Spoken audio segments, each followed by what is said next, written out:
प्रशांत किशोर की जीत में सब अपनी जीत देख रहे हैं। संसद परिसर में बीजेपी के एक सांसद मिले। उन्होंने कहा सम्राट चौधरी को अपनी कुर्सी की पेटी बांध लेनी चाहिए, मतलब सीएम वाली। उनके साथ में ही जेडीयू के एक सांसद भी खड़े थे। वे बोले अब इनको पता चलेगा नीतीश जी जरूरी भी हैं और मजबूरी भी। पीके और चिराग पासवान के रिश्ते तो जग जाहिर है।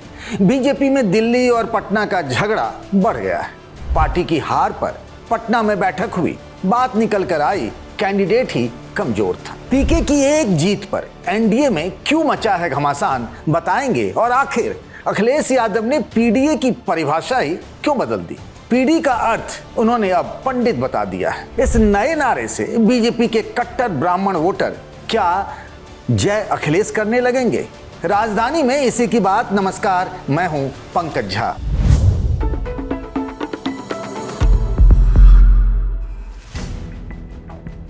वैसे तो प्रशांत किशोर ने भले बांकीपुर में नितिन नवीन को पटकनी दे दी, पर वे कहते हैं कि वे खुश हैं कि कोई बिहारी भारतीय जनता पार्टी का अध्यक्ष बना है।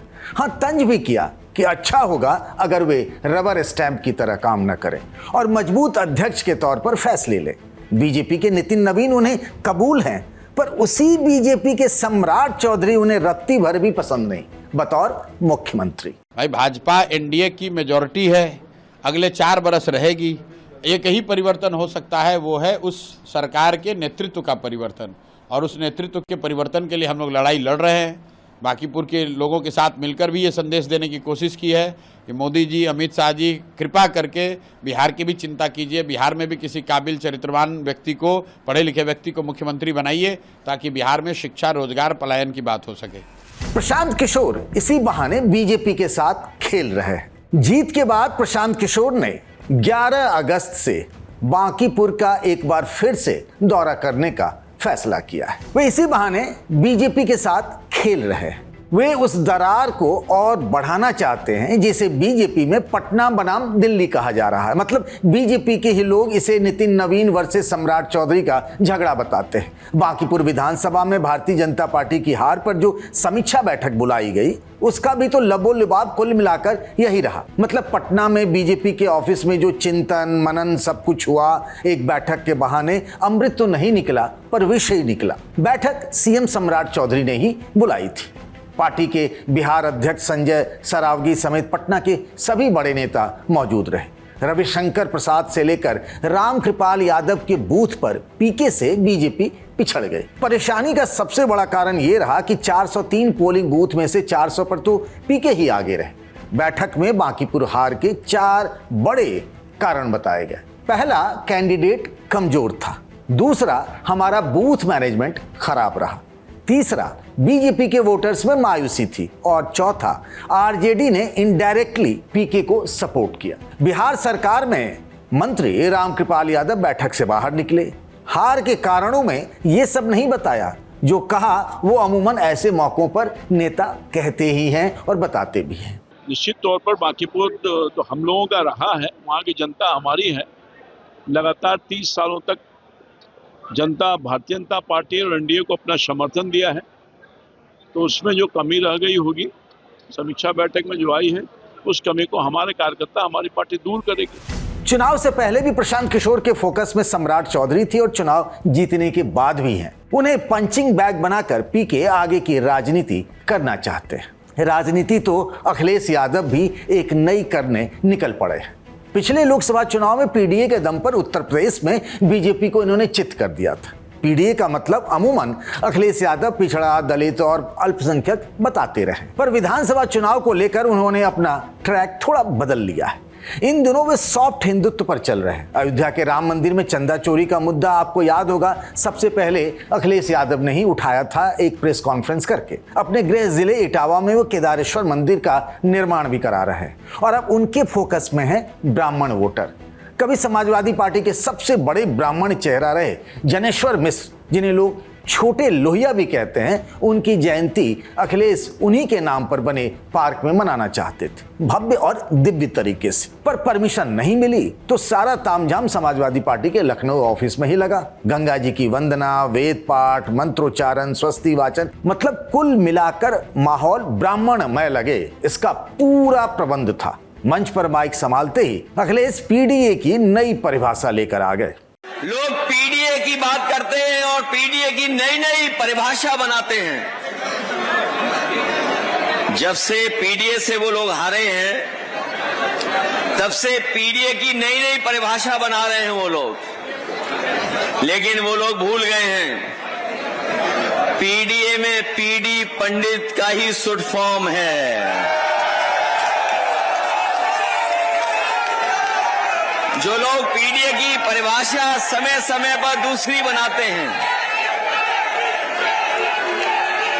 वो जान लें कि पीडीए में पीडी जो है वो पंडित का शॉर्ट फॉर्म है। और जितनी पीड़ा दोगे, पीड़ा बढ़ाओगे, उतना ही पीडी और मजबूत दिखाई देगा। यूपी में 12% ब्राह्मण वोटर हैं। इनके बारे में एक कहावत बड़ी मशहूर रही है कि वे जिसके लिए माहौल बनाते हैं, आमतौर पर जीत उसी पार्टी की होती रही है। बीजेपी के लिए तो एक जमाने में कहा जाता था कि वो ब्राह्मण बनिया की पार्टी है, पर नरेंद्र मोदी और अमित शाह के दौर वाली बीजेपी ने यूपी में गैर यादव पिछड़ों और गैर जाटव दलितों को पार्टी से जोड़ा। इसी फार्मूले पर बीजेपी 2017 और 2022 का विधानसभा चुनाव जीत चुकी है। तो क्या अखिलेश के इस नए दांव के बाद बीजेपी के कट्टर कहे जाने वाले ब्राह्मण वोटर जो उनके समर्थक माने जाते हैं, क्या वो अखिलेश यादव के साथ चले जाएंगे? हमने यही सवाल पूछा वरिष्ठ पत्रकार योगेश मिश्रा से। समाजवादी पार्टी की एंटी ब्राह्मण नहीं, इनकी पूरी पार्टी जो थी वो पॉलिटिक्स कर रही थी माइनस सवाल। ये ओबीसी की पॉलिटिक्स कर रहे थे और टेक्निकली जहां ये कैंडिडेट्स को वोट देते थे वहां इनको वोट मिल जाते थे। 2022 की स्थिति और 2026-27 की स्थिति में बहुत अंतर है। 2022 में ब्राह्मण को उत्तर प्रदेश में अखिलेश यादव विकल्प के तौर पर नहीं दिखते थे। वो भाजपा से नाराज नहीं थे, नहीं लग रहा था भारतीय जनता पार्टी काम कर रही है। 2022 में ब्राह्मण और उत्तर प्रदेश में सवर्णों में कोई बंटवारा भी नहीं दिख रहा था। भाजपा भले ही ये दावा करती हो कि ओबीसी की पॉलिटिक्स करके यहाँ तक आई है, पर ये भाजपा का एक गलत दावा है। भाजपा हमेशा सरकार इसलिए बनाती रही है क्योंकि उसे फॉरवर्ड क्लास का एक साथ वोट मिलता रहा है जो 25% के करीब बैठता है। ब्राह्मण और बनिया जनसंघ के दौर से उनका मूल वोटर था, वो 22 तक भी रहा। लेकिन इस बार की सरकार में मुख्यमंत्री जी के साथ या उनके कामकाज से, उनके मैसेज से यह गया कि फॉरवर्डों में अब बाइफर्केशन दिखने लगा है और लोगों को लगा कि सरकार फॉरवर्ड में अपने समाज के लिए, अपनी जाति के लिए ही काम कर रही है। तो इससे क्षुब्ध ब्राह्मण, तब ब्राह्मण क्षुब्ध नहीं था, आज क्षुब्ध है। ब्राह्मण ने आज थौर तलाश रहा है, आज उसके सामने अखिलेश यादव थर्ड ग्रुप में खड़े हैं। और अगर सरकार बनती है तो लड़ाई मायावती नहीं होंगी, लड़ाई में अखिलेश यादव और भाजपा ही होगी। अगर ब्राह्मण मान लीजिए ये मन बनाए कि वो सरकार बनाने का श्रेय लेना चाहता है, तो उसे श्रेय तो बीजेपी में मिलेगा नहीं, उसे तो श्रेय अखिलेश यादव के पास ही मिलेगा। तो अगर वो श्रेय ले, कम्युनिटी अगर श्रेय लेने में आमदा है तो अखिलेश यादव के अलावा कोई विकल्प उसके सामने आज की तारीख में नहीं दिख रहा है। बीते लोकसभा चुनाव के नतीजों के हिसाब से समाजवादी पार्टी को विधानसभा की 183 सीटों पर बढ़त मिली थी, कांग्रेस को 41 सीटों पर। दोनों पार्टियों के बीच उस दौरान गठबंधन था जो अब भी है। ये तय है कि राहुल गांधी और अखिलेश यादव मिलकर इस बार विधानसभा का चुनाव लड़ेंगे। फिर भी समाजवादी पार्टी का लक्ष्य ये है कि अपने दम पर बहुमत ले आया जाए। ये संख्या है, मतलब मैजिक नंबर यूपी विधानसभा के लिए 203। इसीलिए अखिलेश यादव की नजर ब्राह्मण वोटर पर है। वैसे CSDS के आंकड़े बताते हैं कि उनकी राह कठिन है। 2022 के विधानसभा चुनाव में 89% मतलब 89% और 2024 के लोकसभा चुनाव में 79 मतलब 79% ब्राह्मण वोटरों ने बीजेपी का साथ दिया था। पर कोशिश करने में क्या जाता है, अखिलेश यादव ने दलितों और गैर यादव पर दांव खेला था पिछले लोकसभा चुनाव में, और ये प्रयोग ही था और वे कामयाब भी रहे। यूपी से ही है रवि किशन, जिनकी चर्चा योगी आदित्यनाथ के साथ हल्के फुल्के संवाद को लेकर होती रहती है। इसके कई वीडियो भी वायरल होते ही रहते हैं। संसद का मानसून सत्र चल रहा है, वे कभी सूट में आते हैं तो कभी धोती कुर्ता में। उनके हाथ में जो बैग रहता है उसको लेकर भी खूब चर्चा होती रहती है। सावन का महीना है और इस बार उनके मौन व्रत पर खूब बात हो रही है। मंगलवार 4 अगस्त को एनडीए सांसदों के मंगल मिलन बैठक से बाहर निकले तो पत्रकारों ने उन्हें घेर लिया और पूछा, मीटिंग में क्या क्या हुआ रवि जी? मौन व्रत आज हमारे को पंडित जी बोले हैं मौन रहिएगा, क्या करें, आज मौन व्रत है हमारा, आज शांत रहने दो हमको। रवि किशन एक्टर भी हैं, पर मौन व्रत वाले मामले में कैमरे के सामने ही गच्चा खा गए, खूब ट्रोल हुए। भला मौन व्रत में भी कोई बोलता है? तो गोरखपुर से लोकसभा के सांसद ने अपनी भूल सुधार ली।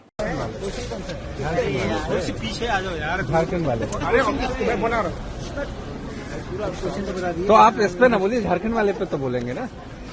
रवि किशन के लिए ये कोई नई बात नहीं है। नीट पेपर को नीट अखबार जब इन्होंने कह दिया था तो खूब मीम्स बने। गरीबी किस कदर उन्होंने जिया है ये समझने के लिए उन्होंने कभी कह दिया था कि आज भी जब किसी होटल में जाते हैं तो अच्छा खाना ऑर्डर नहीं करते, सादी खिचड़ी ही वो मंगाते हैं। ये और बात है कि पिछले दिनों उनका एक वीडियो वायरल हुआ जिसमें वे हबलॉट बिग बैंग मेका 10 पहने हुए थे।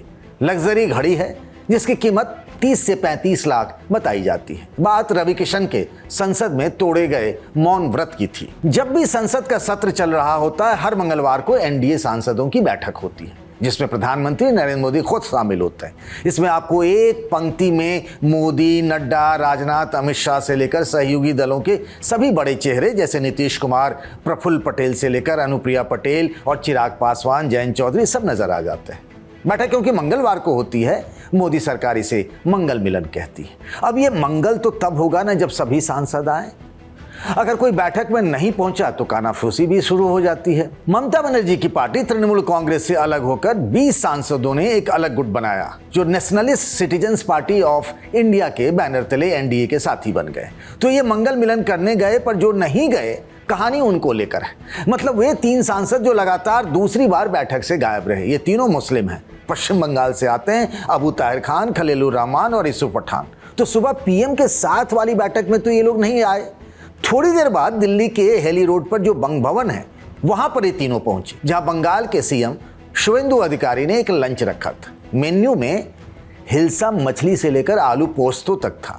तो ऐसे में सवाल ये उठा कि पीएम की बैठक से दूरी और सीएम की बैठक में हाजिरी जरूरी क्यों? तो जंगीपुर से सांसद अबू ताहिर खान ने कहा, अब इसे हमारी मजबूरी ही समझ लीजिए।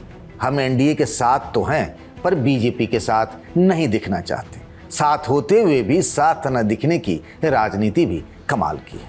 आज राजधानी में बस इतना ही। इस वीडियो को बनाया साथी शुभम ने। बाकी खबरों के लिए बने रहिए द लल्लन टॉप के साथ।